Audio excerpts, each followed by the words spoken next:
Hi, this is Jeff Spence, your Math 135 instructor for the Community College of Denver, and this is a video going over what you should review for your second exam, which you have in about a week.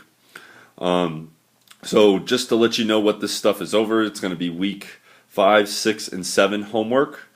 You can go over any of those homeworks. I'm going to refer to a few problems that you should look at and review as well on your homework. Also in D2L, when you go there, you should go to D2L content and then into the test stuff. You probably saw this for the first exam. I have two different reviews. One is the big one, the Exam 2 review problems in Key. I think it has like 17 or 18 problems, and that covers everything you need to know for the test. Has all the problems that you would need, and there's a key for that. So you want to do that. There's also an extra practice for Exam 2 that I wrote. It's really extra practice using the binomial functions and the norm CDF and the inverse norm functions. It's just 2 problems based on those types of problems, which are a big bulk of your test. So actually, if you wanted to, I would start with actually the extra practice, even though I wrote it extra practice because I made it much later after the Exam 2 review problems. But I would do the extra practice first. It's a good start. There's only 2 problems with a few parts, and then go to the Exam 2 review problems. I'll mention some homework problems as well that you should check. Okay, so let me go over the type of problems that you're going to be presented with in Exam 2. I'm going to start with the problems that have the most, or there's the most points worth, or they have the most weight on the test. So the normal curve problems. There's going to be a problem or two where I give you, the mean and the standard deviation. Okay, so let's say, this test has a mean of 78.5 and a standard deviation of 7.9, or the running time is a mean of 360 seconds with a standard deviation of 17 seconds or something like that. So all those problems where we give you a mean and a standard deviation, there's really 2 types of questions I can ask. The first question is, you'll find somewhere in there it will say, what is the probability? Whenever you have that question, it says, what is the probability? Your last step, and I'll circle it here, your last step will be to do the normal CDF. That's finding area underneath the normal curve. Now, the videos that I've done where I do these problems that you've seen before, I always do a z-score with the data value x minus the mean over the standard deviation. I know that some of you are learning how to use the normal CDF where you do the left end of the area, so that could be like, negative E99 or the z-score, and then the right end, that might be E99 or a z-score.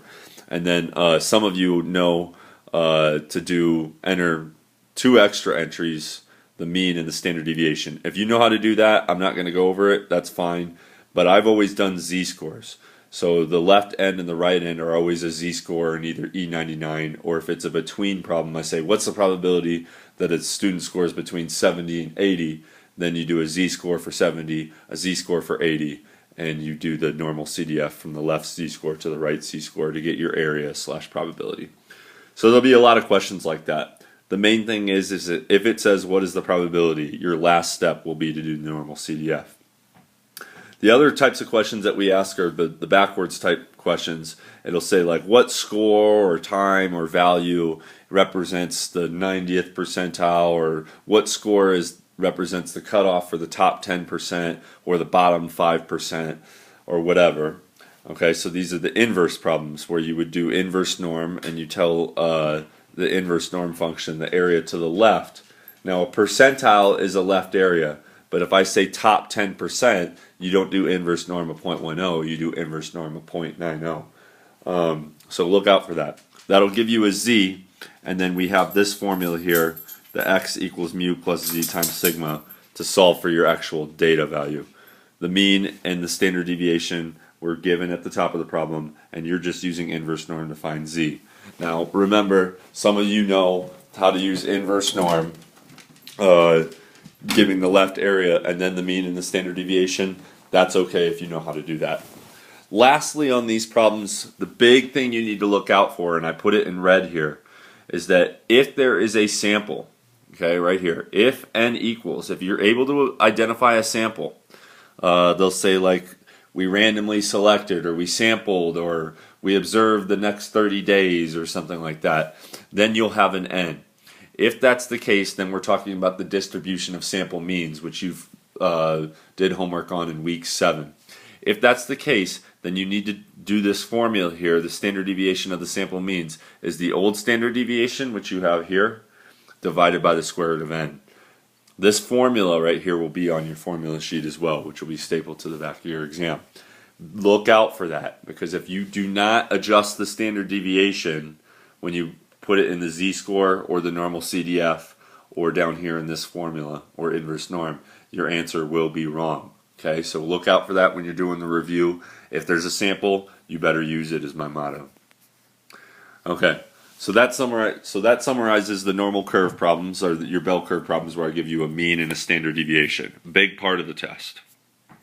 All right, there's the other two types of problems that we can have, which also are a big part of the test, are problems where I give you a percent at the beginning. That's what you label as P, and a sample size.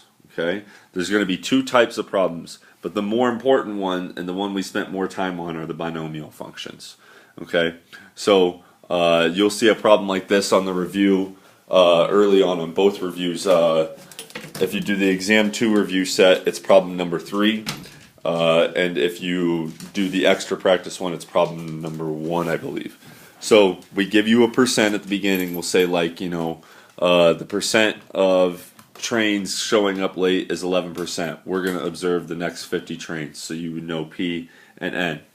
On the test, I will tell you when I want you to use the binomial functions. I promise it'll be on a question number 3. I'll say use the binomial functions to find out the probability of certain things. Okay, so you have to know the difference when you use the binom PDF and you enter N, P, and X, and the difference between the binom PDF and the binom CDF. As a reminder, a quick reminder here, the binom PDF gives the probability of X, that exact number of successes.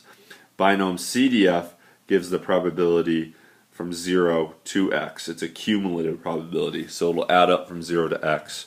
I really recommend that you look back at the binom PDF and binom CDF examples for this and try the practice exam problems, because this is a big part of the test. They'll be on your review set, it's problem number 3. On the exam, it's number 3. It's worth a lot of points. So spend some time practicing this stuff. It's very important.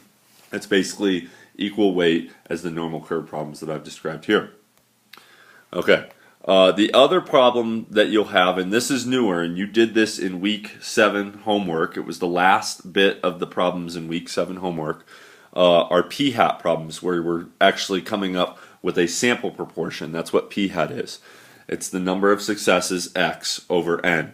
So you're using that p-hat and comparing that to p, which is the population percentage, which I give you at the beginning of the problem. And that percentage is the mean. So in other words, that will go in the center of your normal curve. And then the standard deviation follows this formula. You're going to have one problem like this. Since it's so new and the formulas are very different from what we've seen before, I'm going to just have one problem where you have to do a problem like this using p-hats. It's very much like the end of your week 7 homework. I'm going to ask, I'll give you a percentage like here and a sample size, and then I'll say, what's the probability of blah, blah, blah. So that means you have to do a z-score and then do normal CDF. Take a look at the end of your week 7 homework. I can promise that on your exam 2 review, the big one, the last 2 problems, I believe the last 2 problems are 17 and 18, or there might be 16 and 17, but it's the last 2 problems. Okay, so look out for that. Those are the p-hat problems. It'll say use the normal curve to solve this. The other ones, I'll say use the binomial functions. Alright, so I would spend much more time reviewing this because this is a lot more problems, but this is one problem on the exam as well, this p-hat stuff. Okay, lastly is the first stuff that we talked about in week 5 homework, the discrete probability distributions and things of that nature. Okay, so you'll have a table where you have to be able to figure out a missing probability. That's pretty simple. You add up all the other probabilities and subtract from 1, because you're supposed to know that all the probabilities in a discrete or any probability distribution add up to 1.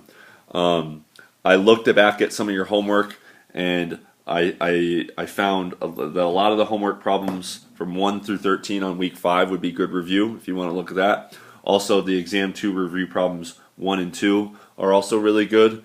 These problems are pretty straightforward, and I would just go back and look at those problems. If you have questions on any of these things, I'm going to post a discussion forum for you guys to really shoot back and forth. Hey, how do you do this for really anything from the exam review?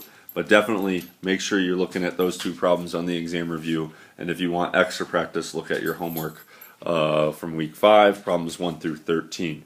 There will be a problem where you're supposed to find an expected value. That's the mean of a discrete probability distribution. So please review that.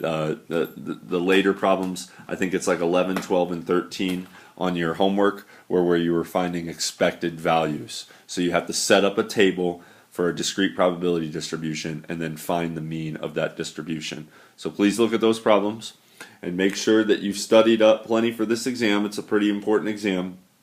Go through the video again if you need any help, and I'll post a discussion forum for you to post any questions on these problems, and good luck.